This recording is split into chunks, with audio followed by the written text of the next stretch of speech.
tuh udah dapet duit yang setiap bulannya ada, kenapa lo keluar kan gitu? Ya kasarnya kenapa berani keluar dari zona aman ini gitu loh. Kita yakinlah kalau kita berusaha, terus kita mencoba untuk berinovasi, masa Tuhan nggak ngasih rezeki sih buat kita, kasarnya gitu.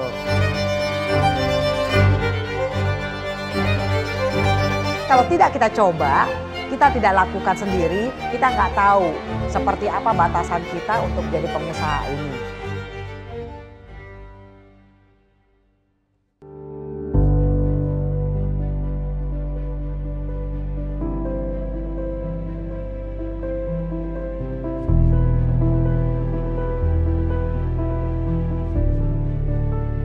Perkenalkan, nama saya Rosi Pakpahan.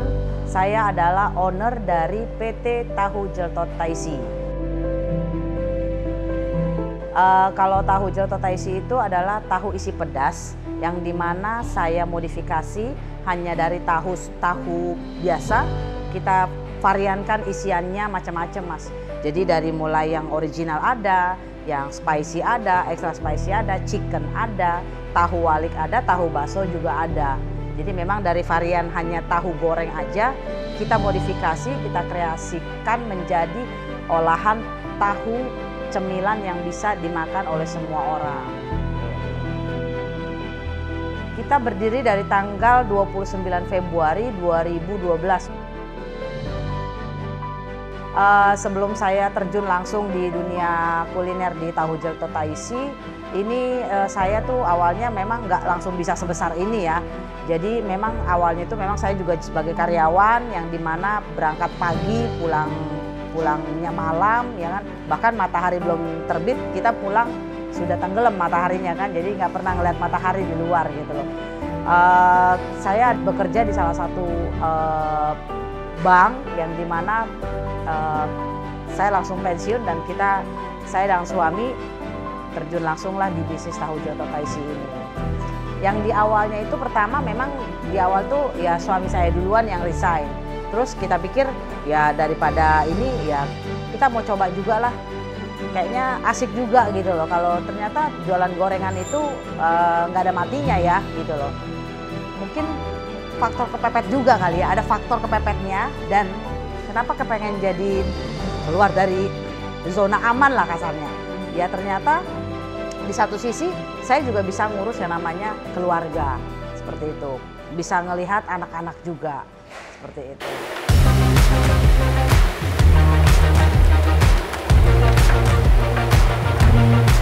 Benar-benar ditentang banget sama keluarga. Bahkan bisa dibilang kalau kita bilang itu dimusuhin lah ya. Karena kasarnya bisa dibayangin nggak, lo tuh udah disekolahin tinggi-tinggi, sastra, Jepang, S1, udah sekolah jauh-jauh dari kasarnya kalau kayak saya kan memang lahir di sini. Tapi kalau suami kan itu dari seberang. Jadi intinya ya nggak muluk-muluk. Kalau orang kampung kasarnya orang kampung ke kota itu kan pasti nggak membutuhkan biaya yang lumayan banyak. Suami kan petani, orang tuanya kalau sekolah pasti butuh perjuangan dan effort yang luar biasa gitu loh. Lu tuh udah dapet duit yang setiap bulannya ada, kenapa lo keluar kan gitu? Ya kasarnya kenapa berani mengeluarkan keluar dari zona aman ini gitu loh.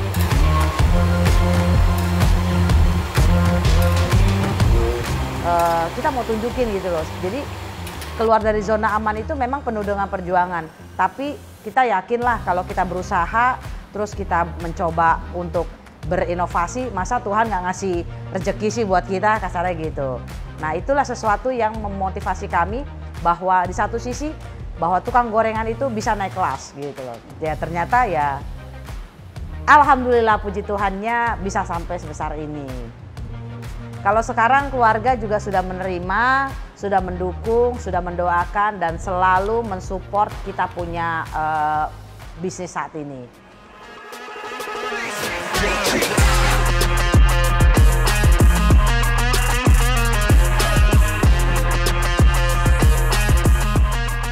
Kalau rintangan sih banyak ya, maksudnya beberapa ada yang memang benar-benar membuat kita itu hopeless juga gitu loh. Bahkan bukan sekali dua kali gitu loh.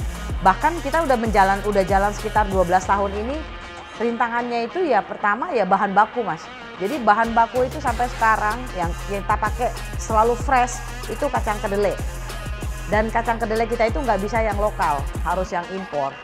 Nah sekarang permasalahannya kacang kedelai hari ini misalkan 8.000, nanti tiba-tiba itu bisa 12 ribuan gitu loh. Ya itulah sampai sekarang seperti itu. Terus yang kedua masalah cabai. Cabainya itu kita pakai cabai rawit setan dan yang fresh sekali kita produksi itu minimal tuh 100 kilo.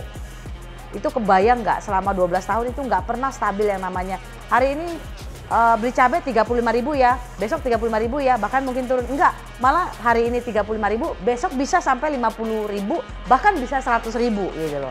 Terus yang selanjutnya itu semua bahan baku kita yang pertama yang tadi saya bilang kacang kedelai, kol, wortel sama cabai itu dari 4 itulah yang benar-benar sangat-sangat menjadi PR buat kita gitu. Gimana caranya supaya bisa tetap produksi.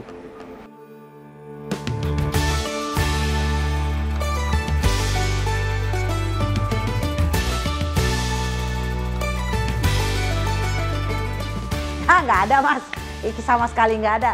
Jadi memang dunianya saya tuh tukang marketing, ya kan. Jadi sampai saya kerja pun di perusahaan sampai ini saya tuh dunianya dunia marketing Mas. Jadi kalau dunia marketing itu kan setiap hari ketemu orang segala macam. Kita nggak ada tuh yang namanya punya basic untuk jiwa pengusaha apa segala macam, nggak ada. Malah orang tua saya itu supir angkot gitu loh, supir angkot di dekat rumah ini gitu loh. Jadi ya memang saya lahir di sini di Depok. Kalau suami memang dari seberang dari Medan seperti itu. Jadi ya memang yang basic untuk ingin jadi pengusaha itu nggak ada. Awalnya itu kan karena saya kan memang tiap hari itu trial dulu Mas ke sekolah anak-anak saya. Jadi tugasnya itu cuman sebagai antar jemput anak. Tiap hari itu tahu saya bawa sekontainer kecil itu kayak cooler box itu yang dari cooler plastik itu. Setiap hari saya bawa 100 biji tahu. Saya bagi-bagiin ke orang tua ataupun bapak atau ibu yang ada di sekolah anak saya yang menunggu anaknya sekolah.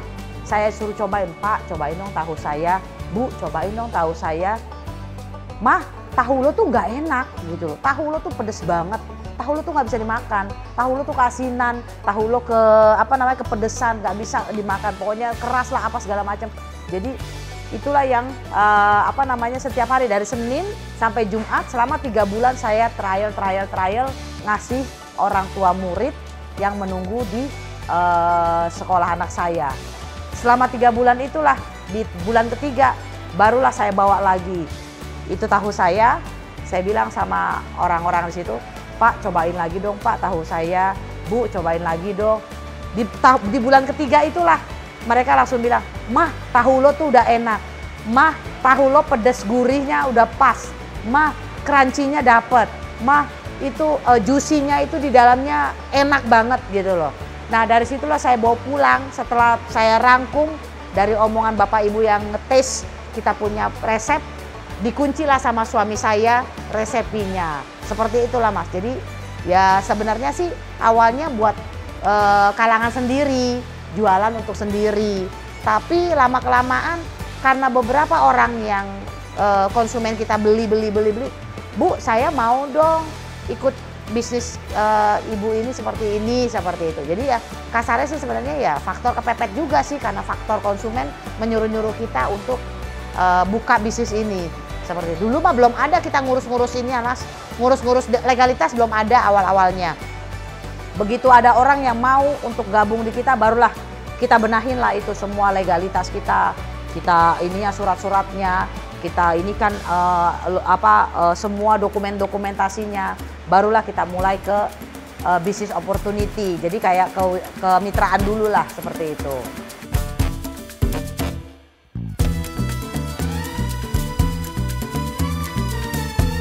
Kalau untuk standarisasinya di awal itu kan awalnya itu saya masih ngambil dengan orang. Ngambil di orang itu pun ya karena memang kita belum punya pengalaman ya, belum punya pengalaman untuk bikin tahu.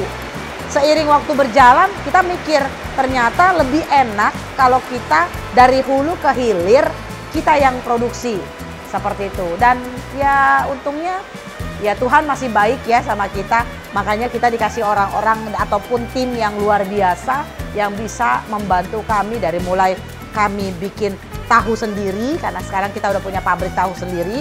Sekarang udah sekitar jalan 4 tahun lebih lah ini kita, pabrik tahu kita ini. Terus kita juga semuanya dari mulai tahu produksi sendiri, bumbu-bumbunya juga kita bikin sendiri juga, racik sendiri. Dari tepungnya juga kita premix sendiri. Jadi memang semuanya itu dari hulu ke hilir dari kita semuanya.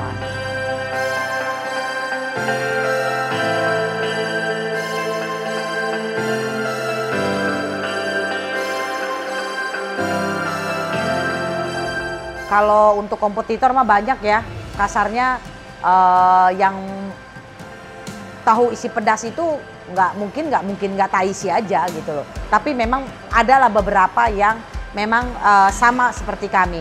Tapi mungkin bisa digaris besarin dan dicatat banget bahwa perbedaan dari tahu Jero Taisi dengan tahu-tahu pedas yang lain itu yang pertama kita produksi sendiri tahunya. Kita nggak dijual di pasaran, memang hanya untuk mitra-mitra kami aja.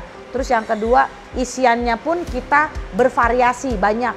Nggak hanya satu sayuran aja, enggak. Tapi kita ada sekitar 11 varian lebih lah kita mengeluarkan produk tahu kita ini. Terus yang ketiga, kita legalitas kita sudah lengkap semua. Dari mulai MO, dari halalnya kita ada, terus dari legalitas surat-surat pun kita lengkap seperti itu. Dan jangan diragukan lagi, sudah terdaftar di BP POM seperti itu.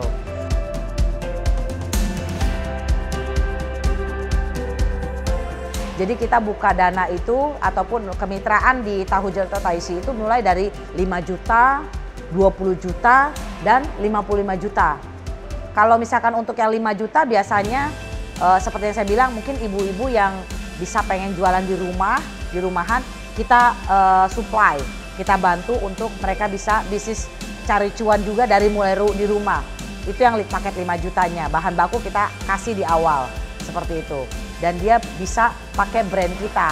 Terus yang kedua kalau yang paket 20 juta mungkin teman-teman bisa lihat juga di depan kayak mungkin teras supermarket. Terus di rest area ada juga. Terus di food court itu ada. Jadi paket yang 20 juta itu yang paket aluminiumnya. Jadi paket aluminium itu yang biasanya gerobakan. Ya kalau gerobakan itu ya biasanya kan kebanyakan orang ready to eat ya sama yang online. Seperti itu. Terus kalau yang paket 55 juta itu mungkin yang di depan Alfa, yang di depan dalam mall, cafe, terus food court juga seperti itu ya mungkin kayak seperti ini. Modelnya foodnya, boothnya itu premium. Yang premium punya seperti itu. Jadi memang orang yang mungkin dari ibu-ibu yang tidak kerja di kantoran bisa buka di rumahnya mereka sendiri seperti itu. Karena kita akan support di bahan baku kita support, terus kita akan support juga di online-nya, di aplikasi online-nya. Jadi di Tahu Jero Taisi ini bisa jualan dalam kondisi ready to eat sama frozen food-nya gitu. Jadi dalam kondisi frozen dia bisa jualan juga. Sudah frozen saya punya. Nah, ini udah habis. Udah dikirim semua soalnya tadi penuh full. Jadi ini semuanya udah ada punya orang nih Mas. Ini buat dikirim besok. Ini tinggal kirim aja. Ini buat dikirim besok. Kalau yang udah beku ini buat kirim besok. Yang ini buat kirim besok semuanya. Jadi variannya juga banyak. Kenapa Bu akhirnya ada frozenannya gini? Ya karena banyak yang minta sebenarnya. Terus mereka malah pengennya ya saya pengen goreng sendiri seperti itu. Jadi dengan goreng sendiri ini ya mereka lebih bisa untuk stok di rumah untuk kasarnya buat arisan bisa, buat dia jual lagi bisa seperti itu. Kalau di awal kita nggak bikin seperti ini karena kita ngirimnya dalam kondisi fresh. Jadi kan ini kan yang baru nih produksi hari ini. Yeah. Ini yang tadi pagi ini. Tadi pagi ini yang baru fresh. Jadi kalau kita ngirim di awal tuh fresh seperti ini. Tapi resikonya kalau kita kirim fresh ke mitra itu sangat-sangat high resiko banget gitu loh. Karena kita sama sekali tahu tidak pakai bahan pengawet sama sekali. Jadi memang benar-benar fresh dan hanya ketahanannya itu cuma 1 kali 24 jam. Makanya setelah tidak ada panas tapi sudah di wrapping begini, langsung dimasukin ke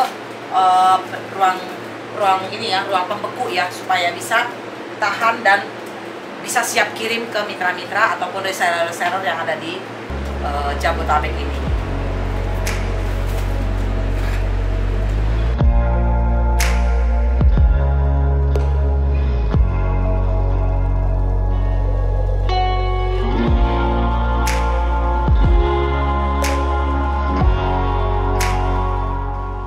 Kalau bisa kalau ditanya ya sebenarnya sih kita balik lagi ke diri kita sendiri ya.